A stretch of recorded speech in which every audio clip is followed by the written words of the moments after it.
ಚಿಕ್ಕಬಳ್ಳಾಪುರ ತಾಲೂಕು, ಮಂಡ್ಯ ಜಿಲ್ಲೆ. ಲಕ್ಷ್ಮಿ ವೆರೈಟಿ ರಾಧೆ ಅಂತ ಸೌತೆಯನ್ನು ಬೆಳೆದಿದ್ದೀನಿ. ಇವಾಗ ಸ್ಟಾರ್ಟಿಂಗ್ ಬಂದಿರೋದು ಅದು. ಚೆನ್ನಾಗಿ ಇಳುವರಿ ಇದೆ. ಈಗ ನಾಲ್ಕು ಕುಯ್ಲು ಕುಯ್ದಿದ್ದೀನಿ. 4 ಕುಯ್ಲು 2 ಟನ್ ಬಿದೆ. ಆಲ್ರೆಡಿ ಈಗ 10 ಟನ್ ಆಗಿದೆ. ನೆಕ್ಸ್ಟು ಇನ್ನೂ 10ರಿಂದ 15 ಟನ್ ಕಾಯಿ ಬಿಡುವ ವೆರೈಟಿ ಇದೆ. ಔಷಧಿ ಸಿಂಪಡಣೆ ಕಮ್ಮಿ ತಗೋತದೆ.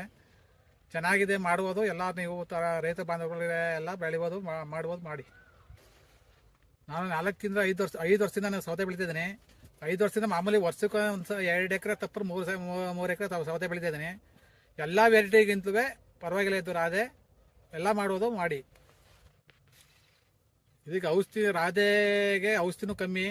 ಔಷಧಿ ಜಾಸ್ತಿ ಸ್ಟ್ಯಾಂಡರ್ಡ್ ಔಷಧಿ ಕೇಳಲ್ಲ. ಕಮ್ಮಿ, ಒಂದು ಟ್ರಿಪ್ ಕಮ್ಮಿ ಹೊಡೆದ್ರೂ ಆಯ್ತದೆ. ಯಾವ ರೋಗ ರುಜಿನ ಕಮ್ಮಿ ಇದೆ, ಮಾಡುವುದು ಒಳ್ಳೆ ಇಳುವರಿ ಇದೆ, ಕಮ್ಮಿ ಇದೆ. ಎಲ್ಲ ಔಷಧಿಗೂ ಕಮ್ಮಿ ಔಷಧಿ ಮೇಂಟೈನ್ ಮಾಡ್ಕೊಂಡು ಮಾಡ್ಬೋದು, ಬೆಳಿಬೋದು. ಒಳ್ಳೆ ಫಲವತ್ತಿದೆ, ಒಳ್ಳೆ ಇಳುವರಿ ಇದೆ. ಎಲ್ಲ ರೈತರಿಗೂ ಬೆಳಿಬೋದು. ಮಾರ್ಕೆಟ್ಗೆ ಸೆಲೆಕ್ಷನ್ ನಂಬರ್ 1 ರಾಧೆ. ಆದರೆ ಕಲ್ಲರು ಗ್ರೀನ್ ಇದೆ, ವೈಟ್ ಇಲ್ಲ. ಚೆನ್ನಾಗಿ ಇಳುವರಿ ಕೊಡ್ತದೆ, ತೂಕನೂ ಇದೆ. ಒಂದು ಕ್ರೇಟ್ಗೆ 24ರಿಂದ 25 kg ಬರ್ತದೆ. ಒಂದು ಕ್ರೇಟ್ 22 kg ಬಾಕ್ಸು ಟೊಮೊಟೊ ತುಂಬೋದು. ಅದಕ್ಕೆ ಸೌತೆಕಾಯಿ ತುಂಬಿದ್ರೆ 25 kg 26 kg ಸೌತೆಕಾಯಿ ಬರ್ತದೆ.